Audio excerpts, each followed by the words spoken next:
You're thinking, why did I use a sheep instead of a cow? I have a good answer for that. And that answer is...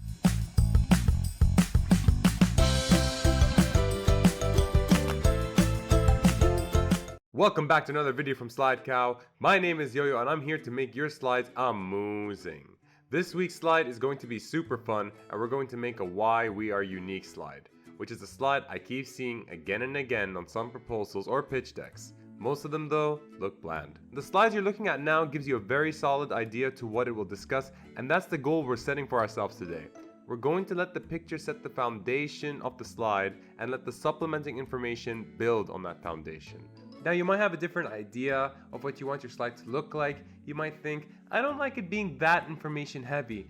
Well, don't worry, you can always make something that looks like this, which is something that is more point oriented. It all comes down to what you want your audience to see, right? Just don't forget that an infographic can be used in multiple settings. Now, because there's a lot of things going on, I'm going to be splitting this tutorial up into a series of phases to make sure you follow along easier. So let's get started. Phase 1, let's add the information. Okay, so first things first, go to Insert, go to Text Box, and make a text box that looks like this. Just for time's sake, I'm just going to be adding some random text like this. Change the font size to whatever you'd like, and just be sure that that's all the information you have, right? The reason why we're putting the information first is to know just how big or how small your infographic will be. So it's important for you to put the information first. Never ever adapt the information to your design. Always adapt the design to your information. Remember that, because your content and your information is the most important part of your slide. Phase 2. Let's make the sheep. This is the fun part. We're going to go to Insert, we're going to go to Shapes, and we're going to click on this callout right here, which is the thought bubble cloud, okay? So we're going to make that, we're just going to make it huge like this. You're going to see a yellow circle in the middle over here. Just bring that up so you have all three circles into the cloud, alright? Just like that. We're going to go to Format, we're going to go to Shape Fill. I'm going to pick a very dark gray color, and I'm going to remove the outline like so. When you're done with that, you're going to make another duplicate copy and make it small. And you're going to bring it up here, rotate it to the right a bit like this, and just position it any way you'd like. I'm going to do it like that. So when you're done, you now have a head piece-ish and like a body. Now what we're going to do is we're going to add the face. So I'm going to go to Insert, Shapes, I'm going to click on Circle, and I'm going to make this wide oval, something that looks like this. I'm going to change the color of this into a pinkish color, like that, just to represent the skin, or the bare skin, or... I'm not familiar with sheep, only cows, so I don't know. And just place it here. Right-click it and send it to back. And just rotate it to the left a bit, and just, you know, adjust it so it looks great with the body part and the head thing. I think this, for example, looks great. All right. Fantastic. Great. Now, let's make the eyes. So we're going to click on Insert, Shapes, and we're going to click on this little circle here. Make it smallish, right? And just bring it over here, like that. You can fine-tune it as you'd like. I'm just going to make this white and have no outline whatsoever, so it looks like that. And now I want to make the ear.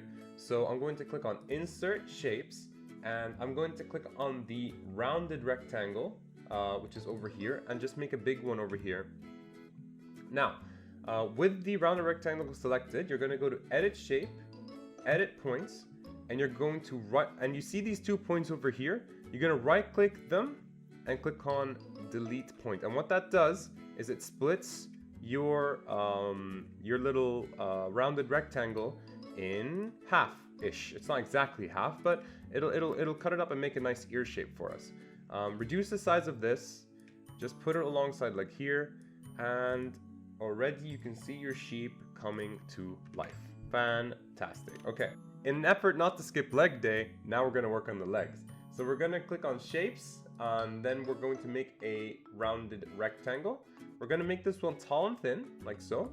And we're going to move that yellow circle thing to the right a bit so we can have rounder corners, all right? And then we're going to position it just underneath the sheep here.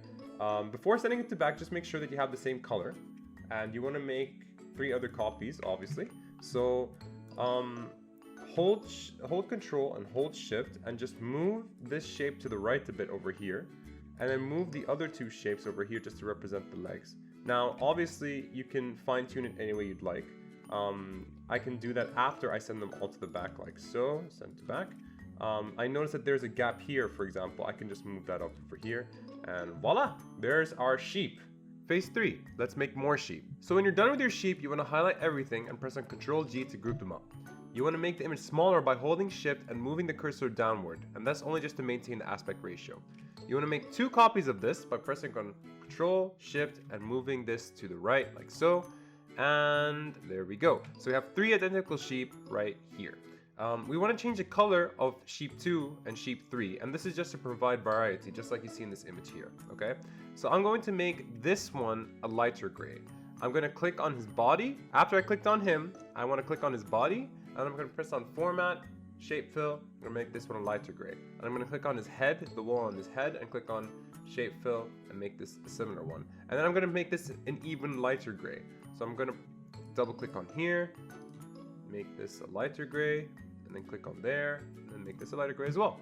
And there we have 3 different colored sheep. Phase 4, let's make a flock of sheep. This is probably the part that is most fun. You're going to take one of the sheep here and we're going to bring it to the corner. Don't worry about positioning too much, because we're going to move things around later. You're going to take the other sheep and you're going to just bring it just above the original sheep that you put in the corner there. And you're going to right click and you're going to click on Send to Back. Then you're going to take the last sheep, just going to bring it in between like this. And there you go, you have a segment of our flock right here. Now, we're going to keep repeating this process on a random basis until we get an image that we're satisfied with. So for example, I'm going to be taking this sheep and I'm going to be bringing it over here, okay? I want this sheep to overcome this sheep. So for example, I'm going to right click on this and click on Bring to Front. That way it looks more like this sheep is in front, right? Now I'm going to take this sheep and I'm going to bring it over here. And I'm going to take this sheep, I'm going to bring it over here. And I'm going to click on the bottom one and click on Bring to Front. And now I want to take the dark sheep over here. And it's just a matter of us just repeating the process until we get an image that we are ultimately satisfied with. So for example, I'm pretty happy with how this looks now. Yeah, it looks fine, I think. So yeah, there's our flock of sheep. Of course, you can expand it, you can make it smaller. It's all up to you. You can reposition however you'd like. Phase 5. Let's make our sheep. This one's pretty easy. What you want to do is you want to click on one of the sheep here and make an identical copy by pressing Ctrl and dragging it to the right. Then you want to click on Home, Arrange, and then Rotate, and you just want to flip horizontally. And then what you want to do is you want to pick a color, any color that you'd like that is not part of this flock, because we're trying to send the message that we're different. So for me, I'm the black sheep. So I'm going to click on the body part here, and I'm going to make this black, and click on the top part here, and I'm going to make this black. Phase 6, let's make the ground and labels. Alright, so we have our sheep here. So we're going to take this one group and press on Ctrl G, and the other one's already grouped up, so we don't need to do anything. We're going to move them up slightly, don't worry about positioning for now, and we're going to click on Insert and Shapes, and we're going to click on the circle here, and just make a large and wide oval like so, making sure that it just covers everything that you see exists. So then I'm going to just change the color of this to a greenish color and remove the outline. Now remember, whatever is on the gray area will not show up on the actual slide. All that matters is the white area over here. So you can leave this shape as is. However, if you're like me and get annoyed by big overpowering shapes that take up half of your screen, there is a fix for this, and it is quite quick if you know what you're doing. So I'm going to teach that fix to you. Go to Insert, go to Shapes, and go to the rectangle over here. And I'm just going to make a big rectangle that overlaps the shape over here. But remember, note how my rectangle is only on the gray area, not on the white one, right? I'm going to make an identical copy of this on the right side over here.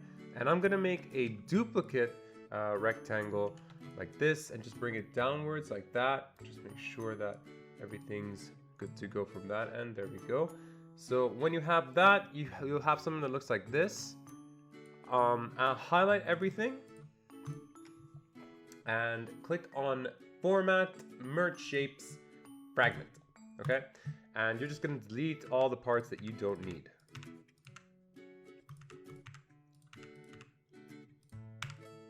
Ta-da! There you go. And you're just going to make sure that it covers the white part of the slide, which it does. And we're going to go to Format, Shape Fill, make this green, and remove the outline. There we go. We have our ground. Okay, so now that we have all the shapes we need, I'm going to click on the hill over here, and I'm just going to raise it up like so. And I'll show you why I did that in a second.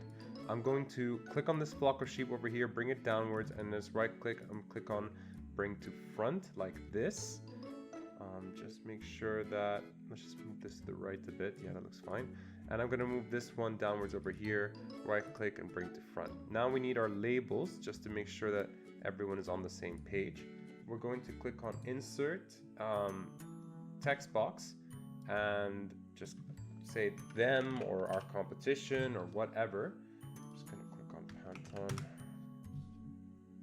black caps, increase the font size just a bit, bring that up.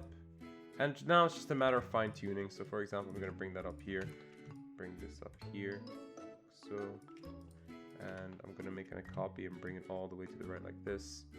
Say us over there. Now, you don't need the them and us labels, obviously. I just do that because I just want to assume that my client gets it from the beginning.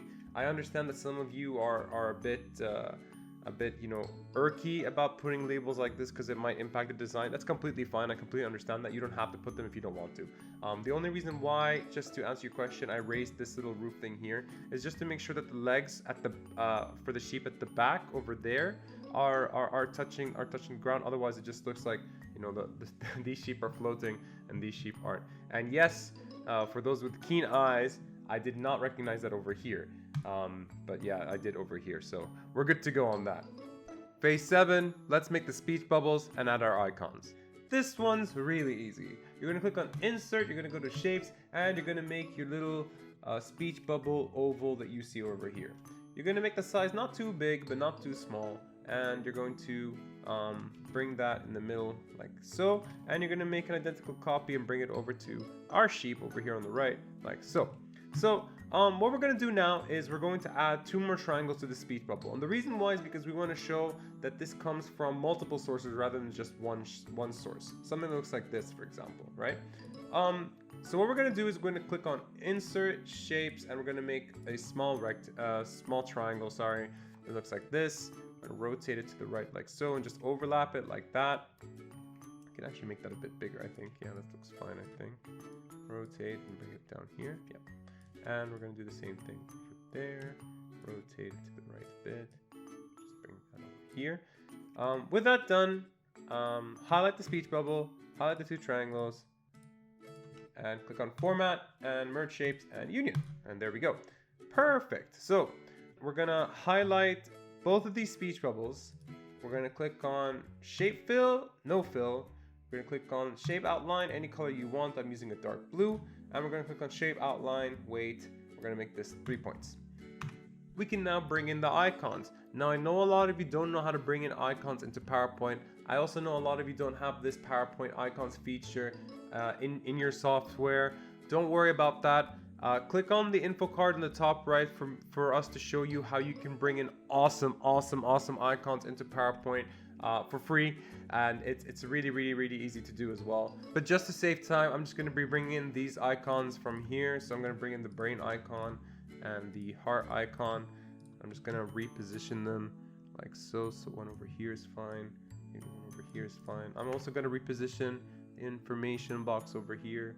Just take advantage of the white space more like this. I think this looks good. There we go. Yeah, I think that looks nice. I think that looks great, actually. And we did this entire slide using nothing more than shapes. Okay, minus the 2 icons, but still, guys, nothing more than shapes, and we made this, right? How cool is it that we can use PowerPoint to make something like this from scratch? And that's the kind of professionals you guys are, and that's the kind of artists you guys are. I've been getting comments left, right, and center. I've had people message me saying management has recognized me for my PowerPoint skills thanks to you. And nothing will make my heart bigger and swell more with pride than hearing those comments, because I know PowerPoint skills are valuable, because almost every single person in the workforce And every single person in university is design oriented. They like the feel and look of things. And I'm not saying they don't like their information and they like it more than information, but they always want to know that what they're perceiving looks good and is easy to interpret, right? Don't ever forget that.